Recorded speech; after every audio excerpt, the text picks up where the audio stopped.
की क्या यह लॉकडाउन का पांचवा चरण मजबूरी है या फिर जरूरी है? दुनिया भर के एक्सपर्ट्स का कहना है कि जून और जुलाई में कोरोना संक्रमण का बम फूटने वाला है। इस चेतावनी के बीच देश में लॉकडाउन का चौथा चरण 2 दिन बाद यानी 31 मई को समाप्त होने जा रहा है। अब अटकलें शुरू हो चुकी है कि लॉकडाउन का पांचवा चरण होगा या नहीं होगा, तो इसका स्वरूप कैसा होगा, नियम क्या होंगे, राज्यों को कैसे अमल करना होगा। इन तमाम अटकलों को देखते हुए केंद्र ने राज्यों से 31 मई तक सुझाव मांगे हैं।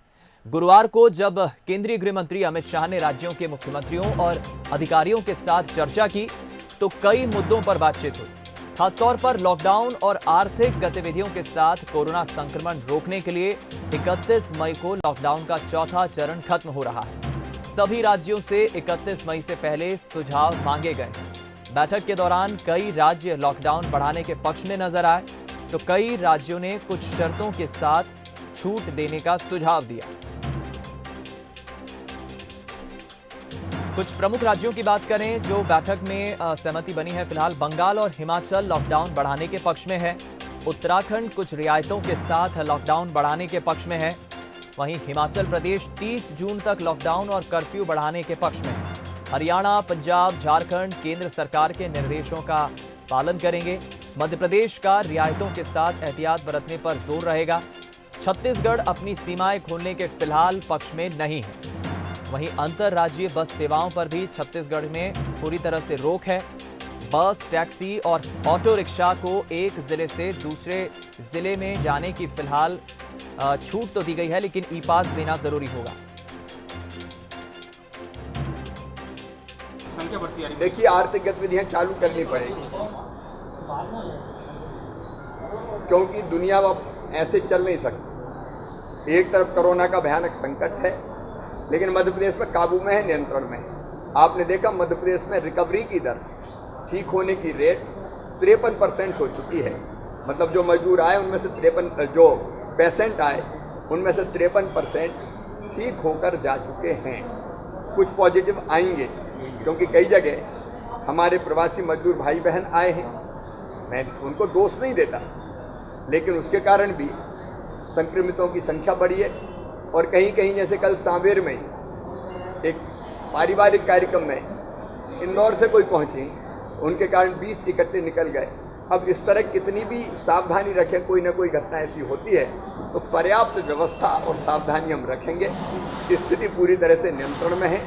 कोरोना का भी मुकाबला करेंगे क्योंकि इसके साथ ही जीना होगा। अभी कोई और तरीका नहीं है। तो इसको नियंत्रित करते हुए हम आर्थिक गतिविधियां भी चालू करेंगे और मुझे लगता है कि सब ठीक रहे। तो दूसरी तरफ छत्तीसगढ़ सीमाएं खोलने के पक्ष में नहीं है। अंतर्राज्यीय बस सेवाओं पर पहले से ही राज्य ने रोक लगा रखी है। हालांकि बस, टैक्सी और ऑटो रिक्शा को एक जिले से दूसरे जिले में जाने की छूट दी गई है, लेकिन सशर्त। कई शहरों में टैक्सियां भी शुरू हो चुकी हैं।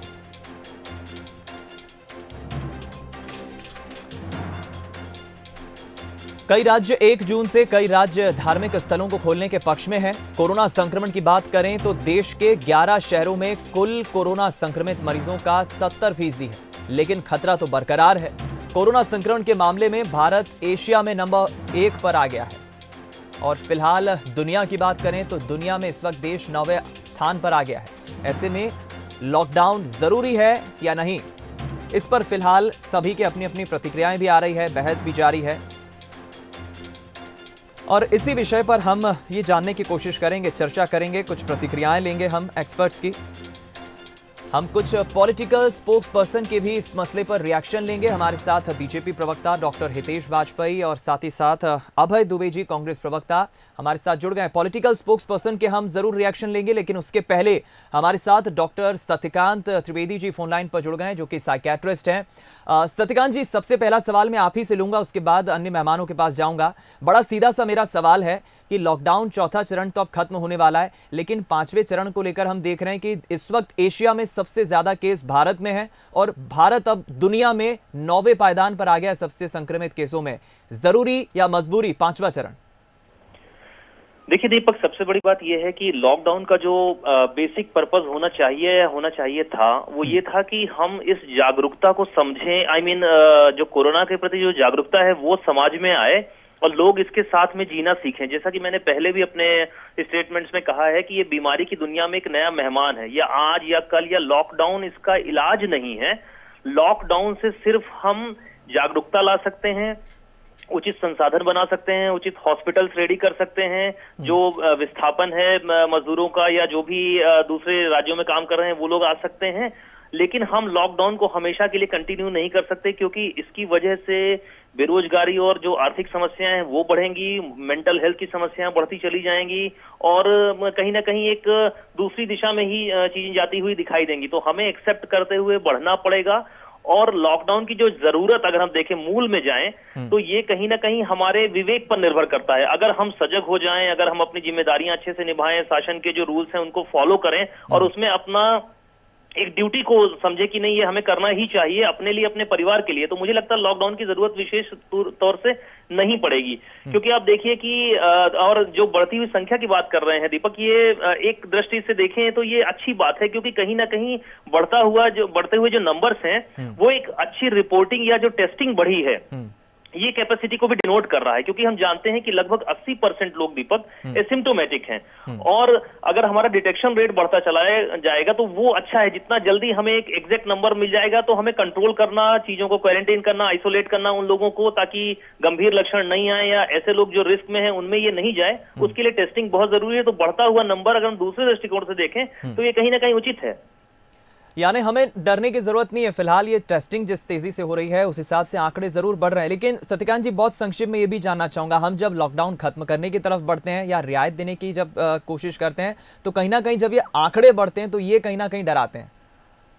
नहीं देखिए दीपक, ये मेरा व्यक्तिगत मत है, मुझे नहीं लगता कि इसको कैसे लिया जाए, लेकिन मुझे ऐसा लगता है कि एक संभावित आंकड़े प्रशासन को जारी कर देने चाहिए तो एक हमारे अवचेतन में एक्सेप्टेंस बढ़ेगा। जैसे अगर हम एक मोटा मोटा कंसेप्ट लें, अमेरिका को देखें कि अमेरिका ने जब लगभग 2 महीने पहले ये बता दिया था कि उनके देश में लगभग इतने लोग संक्रमित होंगे, लगभग इतनी मौतें होंगी, तो क्या होता है कि उस हिसाब से हमारा प्रशासन और जनता तैयार हो जाती है और किस किस एज ग्रुप में हमारा सारा ध्यान मौतों को बचाने में, गंभीर केसेस को कम करने में लग जाता है। हम या बहुत सारे ऐसे देश जो कि आज इतने नंबर बढ़े तो चलो ये कर लिया जाए, उसके हिसाब से जो काम कर रहे हैं मुझे लगता है कि वो एक गलत स्ट्रेटजी होगी। ये मेरा व्यक्तिगत विचार है, क्योंकि मैं इसमें बहुत सारे नीति निर्माता शामिल होते हैं।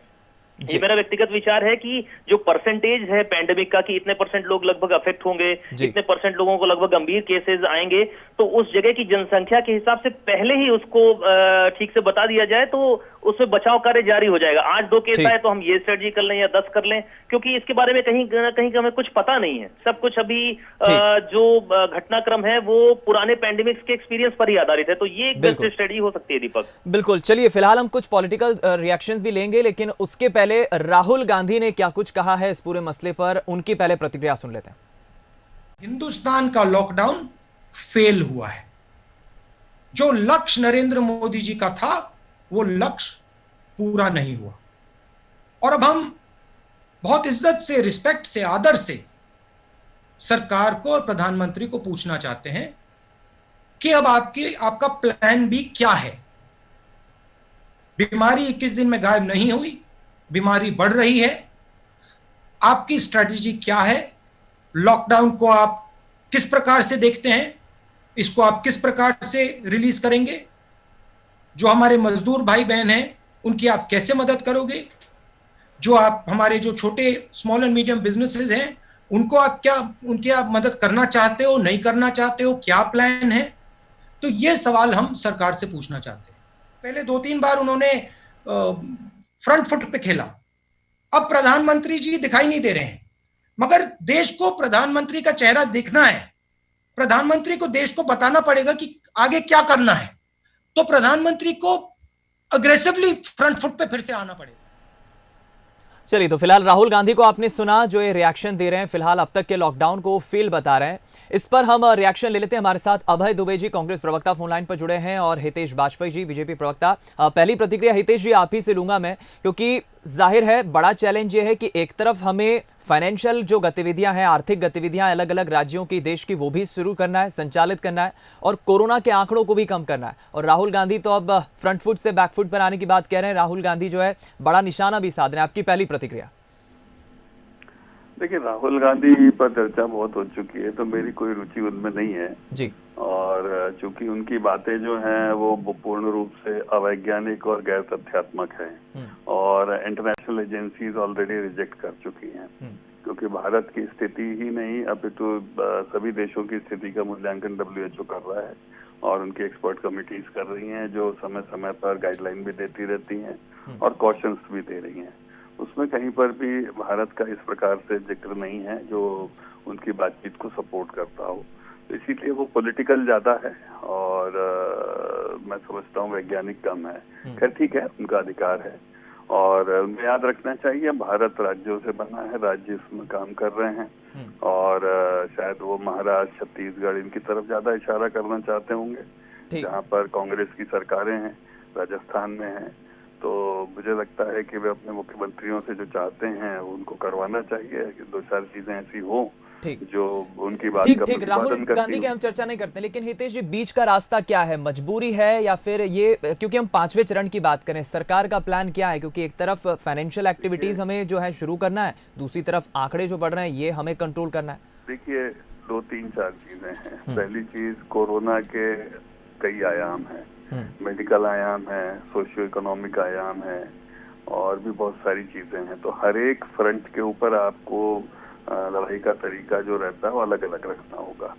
तो जब हम उसके मेडिकल आयाम की बात करेंगे तो स्वाभाविक है कि कम्युनिटी कंटेमिनेशन यदि आपको रोकना है तो इतनी बड़ी पॉपुलेशन में, जिसमें इतना बड़ा माइग्रेंट आपके पास पॉपुलेशन भी है, रूरल पॉपुलेशन भी है, अशिक्षित भी हैं, ग्रामीण भी हैं, तो स्वाभाविक है कि इस फेज में आपका देश है उसको ध्यान में रखते हुए आपको लॉकडाउन, आइसोलेशन, क्वारंटाइन इन सब का उपयोग करना ही होगा। तो इससे आप बच नहीं सकते। तो वो 4, 5, 6 तो ठीक है अपनी जगह, पर you have to be very selective geographically. जहाँ पर जिस प्रकार से आपको परिणाम मिल रहे हैं उस प्रकार से आपको वहाँ का कम्युनिटी मैनेजमेंट करना होगा। जैसे कोई हैविली इन्फेस्टेड एरिया है तो you can not make it open, आप नहीं कर सकते। आप जो करना है करो भाई, आपसे शासन ने तय कर दिया नहीं करना, उसके बाद भी आपने देखा कई जगह लोग नहीं मान रहे हैं। तो जब नहीं मान रहे हैं तो आप इस बात को समझ रहे होंगे कि वहाँ पर स्थिति क्या हो रही है भी हम देख रहे हैं। बिल्कुल। तो हम सबको मिलकर समझना होगा। तो कम्युनिटी कंटेमिनेशन को जहाँ रोकने की आवश्यकता है, जहाँ पर वो है या उसकी संभावना है, स्वाभाविक है कि वहाँ पर लॉकडाउन जैसी व्यवस्थाएं ही काम करेंगी। बिल्कुल ठीक। फिर इसके पश्चात क्वारंटाइन और आइसोलेशन आता है, नेक्स्ट फेज। जब आप आइडेंटिफाई कर लेते हैं, कॉन्टेक्ट ट्रेसिंग हो जाती है, तो ये पूरी तरह टेक्निकल मैटर ज्यादा है, मेरा मानना ये। ठीक। तो इसमें हमें टेक्निकल एक्सपर्ट्स की सुनना चाहिए, उनके क्या सजेशंस हैं, उनके क्या रिकमेंडेशन है।